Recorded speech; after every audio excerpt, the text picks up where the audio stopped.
is much more intense, it's much more exuberant, it's much more transient. And bliss is the experience of intense joy, but anchored by a sense of connectedness. Connectedness with others and with nature. If you want to experience bliss or witness bliss, all you have to do is go to a playground. Watch the children coming down the slide in a swing. They're in bliss. The 3-year-old bruises his knee, cries, a friend comes and comforts him. 20 seconds later, he's back in bliss. Now, all the research has shown that meaningful experiences surpass the happiness that we get by acquiring expensive objects. So if you get a brand new luxury car, or you move into a mansion at Beverly Hills, you'll be happy for a short period of time, but then you'll get used to it. It's a car, it's a house. And this phenomenon is called hedonic adaptation. You've all heard the term hedonism, hedonic adaptation. Much more meaningful is partaking in meaningful experiences. That will give you more lasting happiness. Taking part in a charity, starting a non-profit foundation, finding your purpose in life, helping other people, and traveling, making new friends, the social connectedness, the fabric of friendship. I'll talk about the importance of friends. This happens to be Milford Sound in New Zealand. It's one of the most beautiful scenic spots on this planet. I have the good fortune of visiting it with my wife. I was invited to give a talk in Australia. Then we made a vacation and went to New Zealand. One of my favorite countries. Next slide. Now look at what happens to lottery winners. I actually know a guy who worked at the exit to a Costco in Waltham, Massachusetts. And he bought a $4 ticket, scratch ticket, and he won $20 million. And what happened to him? He quit. He got very good advice. He's learning new things. He's learning how to play bridge. He got a passport. He's on his way to London. And he's giving away 10% of his winnings to charity. He's one of the happiest guys. His friends came out of the woodwork. His relatives came out of the woodwork. How did you get so lucky? You don't deserve it. Pay off my mortgage. So the lottery winners, the research has shown that at the end of a year, they're back to baseline or they're less happy than they were a year ago. Right? In contrast, look at one of the worst fates that can befall a human being. Christopher Reeve, Superman, an accomplished equestrian, took part in a competition and the horse suddenly buckled, he went flying and he broke his neck. And the usual became paralyzed. And the usual reaction is, why me? Why did God do this to me? But here's what he said before a year was over. He said, I'm not living the life I thought I would lead, but it does have meaning. It does have purpose. There is joy, there is love, there is laughter. Human beings are amazingly resilient. We heard your beautiful story of 28 symptoms and 90 pounds and bounced back. And a lot of it was your own sheer resilience. So human beings are amazingly resilient. He had an amazing wife, dedicated wife. He had great friends. He probably had a better appreciation of the sunset, the sunrise, the birds chirping than you and me. Next slide. Rabindranath Tagore was a Nobel laureate from India. He wrote a wonderful series of poems in Bengali, his native language, in 1912, called Gitanjali. And then in 1913, he translated it himself into English, and he got the Nobel Prize in Literature. And Tagore once said, I slept and dreamt that life was joy. I awoke and saw that life was service. I acted, and behold, service was joy. Right? One of the best ways to be happy is to make others happy. By the way, Tagore was the one who coined the term Mahatma for Gandhi. Gandhi's work in South Africa for 20 years fighting discrimination. He said he's a Mahatma. Maha means great, Atma means service, great service. Now Socrates was one of the first to argue that happiness is not just bestowed on a select few. Prior to this, it was thought that happiness was in the purview of the nobility, the philosophers, the kings, the poets. He said, no, the ordinary man can be happy. And that happy, it can be begotten by human endeavor.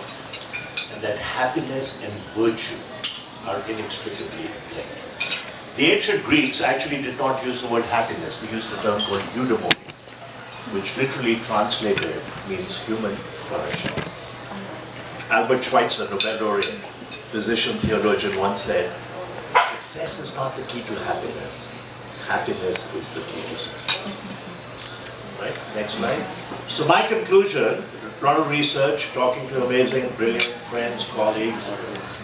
At Harvard Medical School and 17 teaching affiliates, we have 14,000 faculty, brilliant students, fellows, residents, and I've had the privilege of teaching many of them and learning from these amazing colleagues.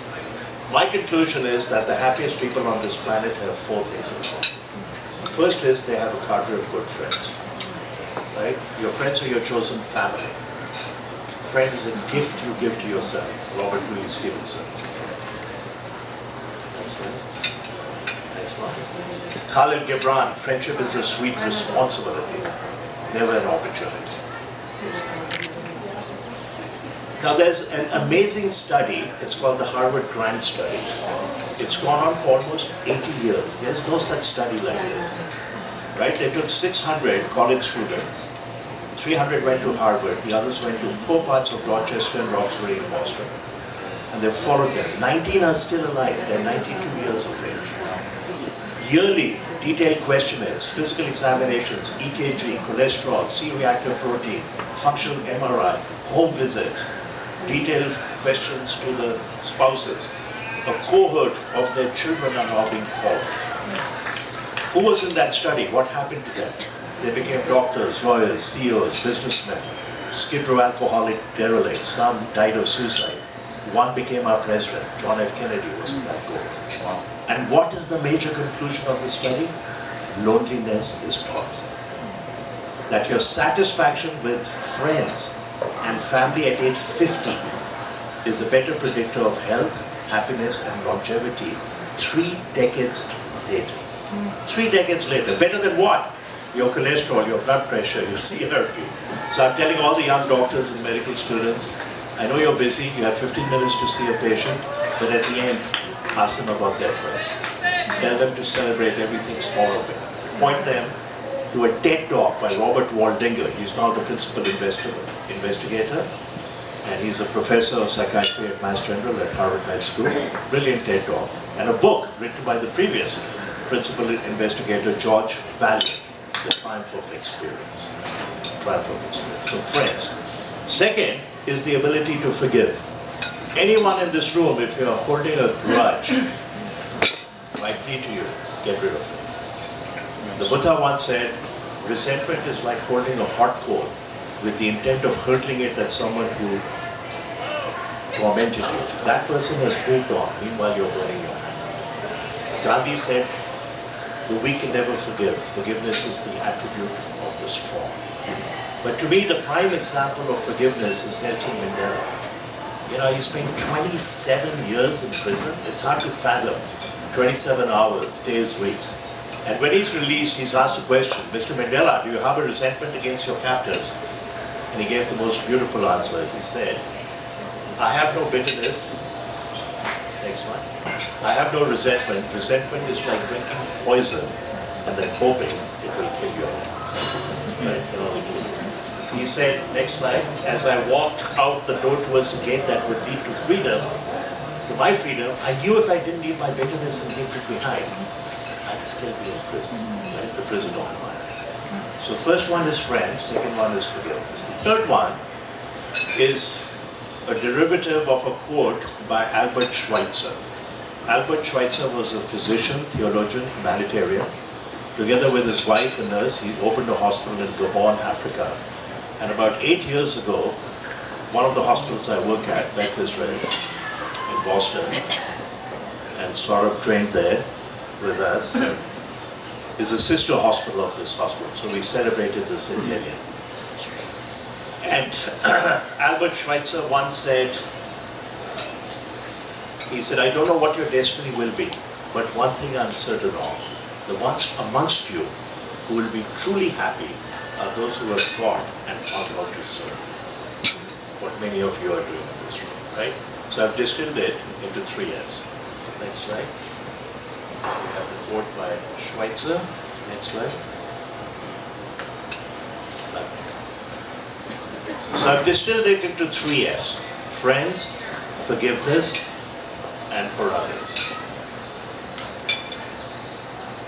Right? That's Albert Schweitzer.